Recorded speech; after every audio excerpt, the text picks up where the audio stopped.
it's Kayleigh. Welcome back to my channel. So today I'm going to be getting ready with you, doing a very simple summer look that you could wear on vacation, to the beach, or even to an amusement park. If you haven't already, please subscribe to my channel for more videos. And if you happen to like this video, I would appreciate it if you could leave a thumbs up. So the very first thing that I did was prepped my skin, which is something you definitely do not want to skip if you want your makeup to look its best. I used 3 products from the Fresh Rose Deep Hydration collection, starting with this Deep Rose Hydration Sleeping Mask. I like to use this the night before because it gives your skin so much hydration and moisture. That way you wake up with glowy, plump, refreshed looking skin. It's formulated with rose water, damask rose extract, and hyaluronic acid. So it's a 2-in-1 overnight mask. You guys can see I applied here the Essence Mask first, which is literally like submerging your face in rose water. And then you layer the gel cream mask over top to really lock in the moisture while you sleep. And then I just went to bed. The next morning, I woke up and used these 2 products, starting with the Fresh Rose Deep Hydration Toner. It's made with real rose. Like, look at it, it's so pretty. This is like the most beautiful skincare product I own. And also hyaluronic acid. I love using it because I can tell it's truly minimizing my pores, while at the same time, it is actually increasing hydration by 46% for 6 hours. It's amazing. So I just put it onto my fingertips and then pat it into my skin, but you could also use a cotton ball and apply it that way too. And lastly, I apply the Rose Deep Hydration Cream after the toner. So this is a gel cream that also has hyaluronic acid in it, and it delivers 24-hour hydration. So it is so good for any of you guys who have dry skin or even combo skin like me. It's not too heavy and it's not too light. It's kind of right in between, so you could use it as a day cream or a night cream. But what's really unique about this is that it has hydro patches that help to give your skin a super soft feeling. Like, you can actually just touch your skin and it feels so soft, and they release over time. If you guys are interested in trying any of these fresh products, you can find them at Sephora inside JCPenney. Alright guys, so for the makeup, I'm first starting with the eyes using the Violet Voss Fun Sized Eyeshadow Palette, picking up this amazing crease shade right here and packing it into the crease and then blending it upwards, inwards, and outwards. So for me, I feel like they're incredibly beautiful, but they definitely need to be layered. So I did about 2 to 3 layers of this first shade just to make sure I got that down. And then I started working in a mixture of the pink and the gold. Both of them are very, very shimmery eyeshadows. I wanted this look to be a soft pink smoky eye, but I didn't want it to just have pink reflex. I wanted the gold to come through as well. So I laid that on with a flat brush onto my eyelid from the inner corner to the outer corner, and then blended it, kind of into the crease to make sure there were no harsh edges there. Going in over top with the Artist Couture Diamond Glow powder. And I just kind of like lightly dusted that on top first with a loosely packed blending brush, and then I sprayed some water onto my flat brush and applied it more densely right in the center of the eye. For the outer corner, I used that darker plum purple shade, and I worked it directly onto the lash line. That's why I wanted it to be most pigmented, and then from there I just kind of winged it upwards and outwards towards the end of my eyebrow. So again, I'm just working about 3 layers of this beautiful, warm, kind of like terracotta brown into the crease with a very fluffy brush, and then packing on from the center of the lid, then going outwards and inwards, a mixture of the pink and the gold.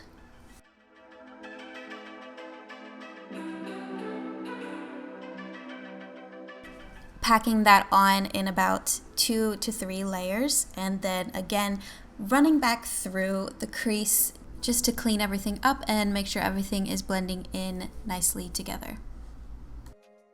Artist Couture Diamond Glow Powder, loosely applying that onto the entire lid area, making sure not to get it into the crease, and then patting it on with a wet brush right in the center of the lid. Once I feel like I don't have much left on the brush, then I just kind of use the sides of the brush to blend it into the rest of the eyeshadow.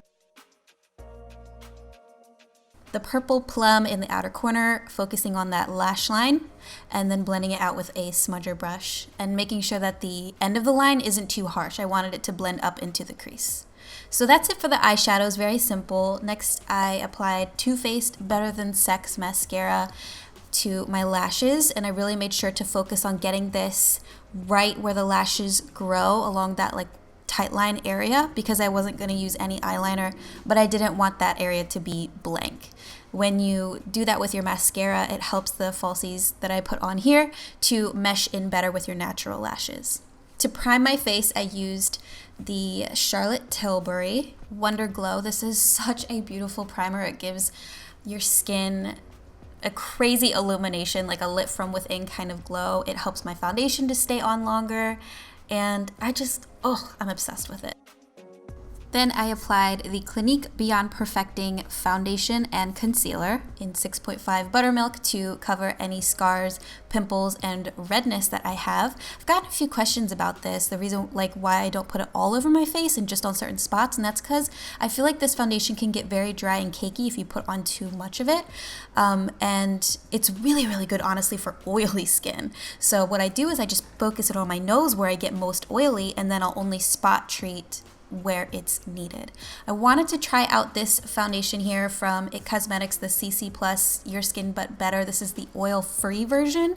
I don't like the original one. I feel like it also has like that cakey kind of consistency to it, but this one I definitely thought was better. I ended up mixing tan and medium neutral together and applying that with my Makeup Forever brush onto my face just to get a nice even layer of it, and also to kind of help prevent me from applying too much. And then I sheared it out a bit by pressing my blending sponge onto the product and just really like helping it to sink in better into my skin. And I thought it looked really nice actually, so I'm definitely gonna get more use out of that. And it matched me.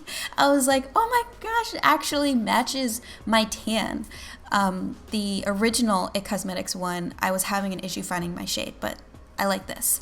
Then for concealer, I used Born This Way from Too Faced in Vanilla and Porcelain. I mixed those two together and applied them to the high points of my face, so under the eyes, bridge of the nose, center of the forehead, chin, and Cupid's bow. I do really love this concealer because I feel that it has such a full coverage, yet it is still very hydrating at the same time. So my under eyes aren't going to be nasty and dry and cakey after a few hours. I went ahead and powdered over top just to help prevent oiliness and give that nice flawless look. In the summertime, I do sweat a lot more than usual, and I don't want any oils coming through, so I definitely make sure to powder, especially in the T-zone area.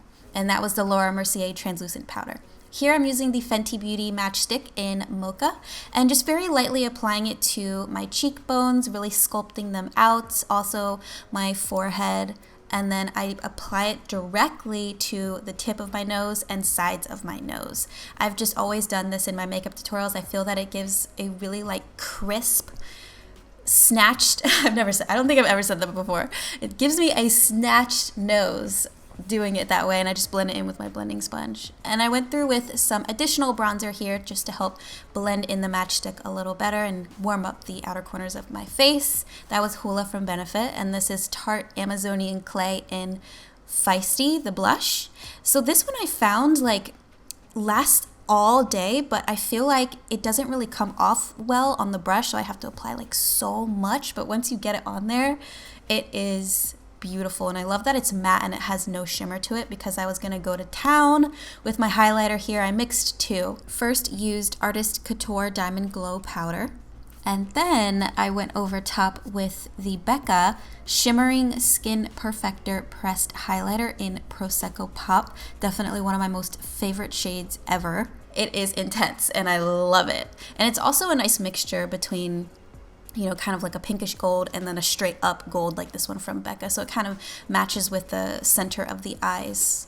Oh, also I wanted to mention that every single product I'm using in this video, you guys can get at Sephora. I wanted to do that because the fresh beauty products are available at Sephora inside JCPenney, and if you happen to go there to pick them up, you can also check out any of these products that I used in this video. So I also applied this highlighter in the inner corner and brow bone areas. For the rest of the eyes, I did basically the exact same thing that I did on the top lash line. So starting with that beautiful terracotta brown along the entire lower lash line from the inner to outer corner, and making sure to connect it up to the top with the top shadows. Applied that plum shade in the outer corner, a mixture of the pink and the gold towards the inner corner. And finally, Urban Decay 24/7 Glide On Eye Pencil in Scorch. It's sort of like a darker gold. I put that in the waterline. And I also did kind of conceal the outer corner of the eyeshadow a bit there. I just wanted it to be more of like a straight line instead of super smoky, but that's totally up to you guys, whatever you want to do. I just feel like when I don't use an eyeliner, it can kind of look messy on the outer corner if I don't shape things up a bit. All right, lastly, our lips. I went with a coral lip. I thought that would go with the pink eyeshadow. I just wanted to do something fun and light, but still kind of colorful at the same time. So I first lined my lips with the new Laura Mercier lip pencil in Baby Lips.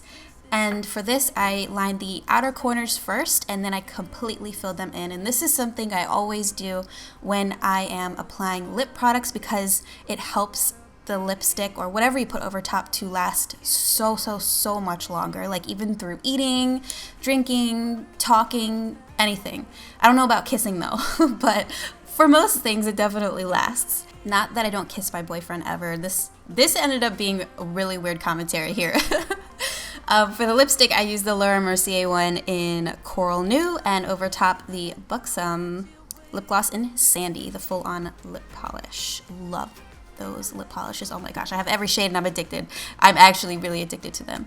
Okay, so sprayed the all-nighter Urban Decay to set the face, and moving on to the hair. I decided to go for not really, but pretty tight curls. I haven't sported tight curls like this in a while, and I figured it was about time because it's kind of like beachy, and I just feel the summer vibes with this hair. So to get these curls, I started with completely straight hair, and I curled everything basically away from my face. I sectioned it, starting with the bottom section here you guys see me doing, and just kind of wrapped it around the barrel, held it for a few seconds, took the hair off the barrel, held it in my hand, and then just let it drop. For these top pieces here though, I didn't hold them in my hand because I don't want them to be too curly. I just kind of held it on the barrel for a few seconds and then let go. But for the rest of the hair and for the extensions that I'm wearing, I definitely made sure to hold it in my hand first. It just helps to set the curl so that it doesn't fall out and become too loose.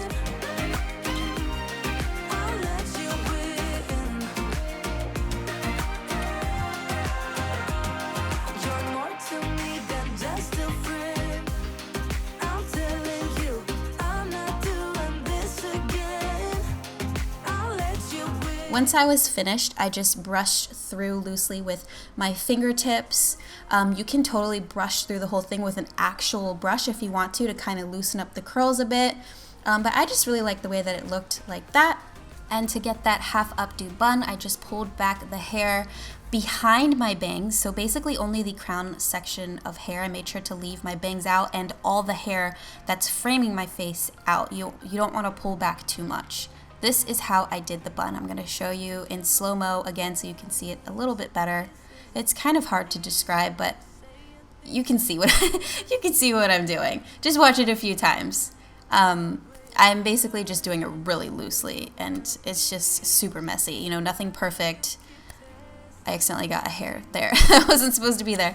But once you get the bun there, then the only thing left to do is just take these sections of hair behind your bangs, basically your face framing pieces, and twist them back and then wrap them around the bun and then you simply just tuck it into the hair tie. So that is it. Very simple, guys. That is the completed look.